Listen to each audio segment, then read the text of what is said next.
a very epic and big battle between them all to get the Soul Emerald, with the Soul Emerald flying all over the place. While intercepting Omega and Bark's catch of the Soul Emerald, Amy throws it over to Blaze, who gets a bomb thrown towards her by Bean. But being able to control fire, she snaps, and the wick burns out. Begin reaction from Bean. Bomb? Bombykins? Little Bombitsky? What? What did she do to you? You were meant for such great things. And now, you were going to go boom. There was going to be smoke and fire and everything. But all you did was blood. It shouldn't have ended like this. Not like this. It's all my fault. I threw you into the world before you were ready. I have no way of knowing since you can't talk, but now I'm just making excuses. I will always remember you and name you Cecil. Or Abigail. No, it's gotta be something gender neutral. Jamie, maybe? Kendall? And during this whole time, everyone else is fighting all around him, with him, unbeknownst to it all, being in his own little world. Thank you very much.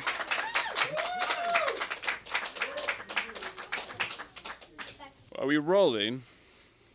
I will be doing a soliloquy from Neil Gaiman's Sandman. And this is from the perspective of Dream, the main character. And this is after he is freed from his captivity. He's been imprisoned for 70 years. Home. It feels good to be back. I left a monarch, yet I return naked and alone, hungry.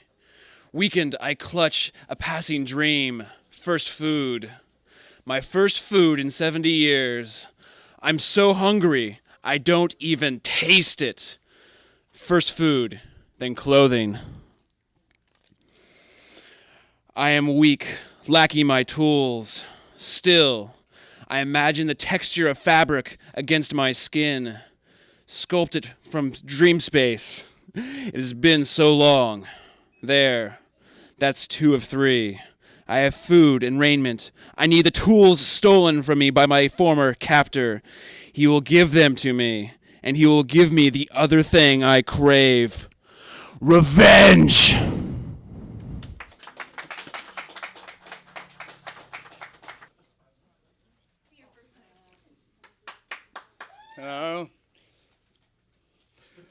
A brief medley from Chris Claremont. This is my psychic knife, the focused totality of all of my psychic abilities. And I am the best there is at what I do, and what I do ain't very nice. Thank you. Thank you.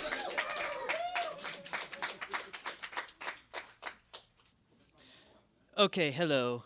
I'm gonna read something from Hulk vs. X-Force. Red Hulk is fighting X-Force when suddenly someone new pops in. She-Hulk, only this one is red. So she takes Red Hulk down into the sewers, and Red Hulk isn't getting a lot of straight answers from her. But so he does what any sane man would do. He tells her a story. A king asked 6 blind men to examine an animal they knew nothing about, an elephant. These weren't fools, they were brilliant men. Each man took one part of the beast. When they were done, they were summoned by the king to explain what sort of thing is an elephant. The blind man who touched the tail said it was like a rope. The one who felt the legs said a pillar. The belly, a wall. The tusk, a solid pipe. The trunk, a tree branch. And the last one, who had touched its ear, insisted it was a hand fan. They couldn't agree. It got so heated, they started fighting. They would have killed each other if the king hadn't stepped in. The king had proved his point. Anyone who holds to a single way of thinking is blind to the truth. Thank you. I was 7, 6 or 7. Davy was older. Dad took us. Mom was dead by then. Yeah. That was the last time I stepped inside a circus. Haven't been to one or thought about going to one since. Man, they don't smell any sweeter than I remember them either. Sawdust, urine, rotten canvas, animals, portable toilet, chemicals. The sweat of the crowd and those working. Combine folding in the egg whites carefully, add tarragon and garlic, season and taste, and bake for 30 minutes. Got yourself a circus souffle. Yup. Now here's something I don't want to miss out on. Me, such a fan of Todd Browning and Tim Burton, Fantasy Island reruns. This, The Freak Show. One of us, one of us, one of us. I didn't even know they had these anymore. Wonder what it's like to be gaped at just 'cause you're different. I may find out soon enough. In terms of people gawking at stuff, there doesn't appear to be much difference between a limbless worm man and a superhero.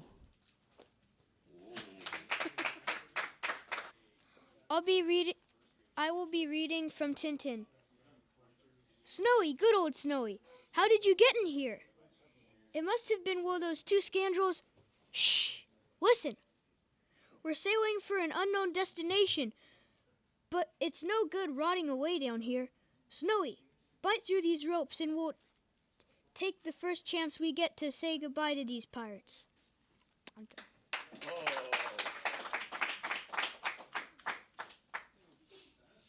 Okay.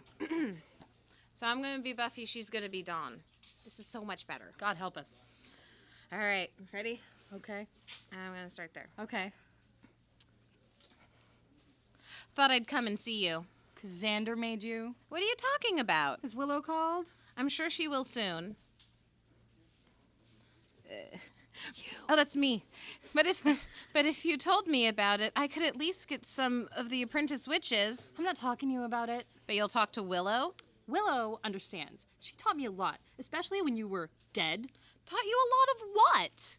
Because you act like it's my fault. You were dating a thrice-wise. Kenny never said he was a thrice-wise. I said he was a thrice-wise. Leah said he was a thrice-wise. Giles said he was a thrice-wise, and he only ever met him on the phone. You should get out and run around on the moor. It's freaking freezing. Why do we have to be in Scotland? You don't have to be in Scotland. You have to be at Berkeley. Believe me, as soon as I'm person-sized, I'm out of here. I got things to do. I could swat you like a flea. Your butt looks giant in those pants. The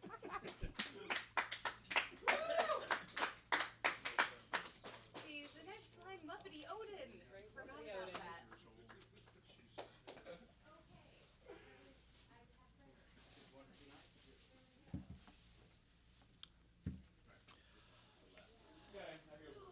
I will be reading a soliloquy from the Silver Surfer. This is my surfboard. This is from Fantastic Four number 72.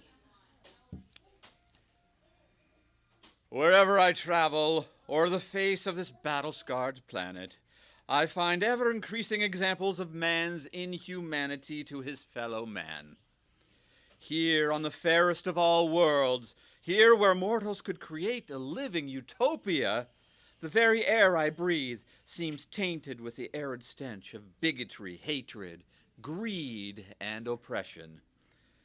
But if men refuse to turn away from wanton, unthinking savagery, then the Silver Surfer shall show them their fate that must be theirs.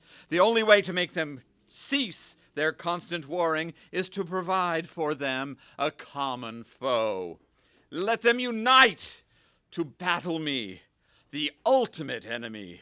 No nation, no continent, no one shall be spared the attack of the Silver Surfer, for my cosmic power can accomplish anything. It can cause vegetation to grow madly, wildly, snarling villages, towns, and cities. I can cause the seas themselves to rise in mountainous fury, till none who live will dare to sail them. Not even the eternal pyramids will escape my degravity thrust. It will take time, much time, before mankind will unite to oppose me. But time has little meaning to an exile from the very stars.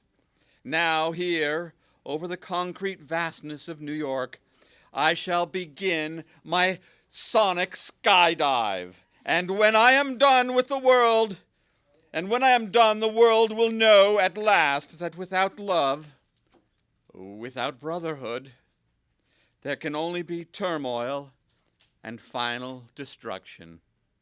And now, let the lesson begin!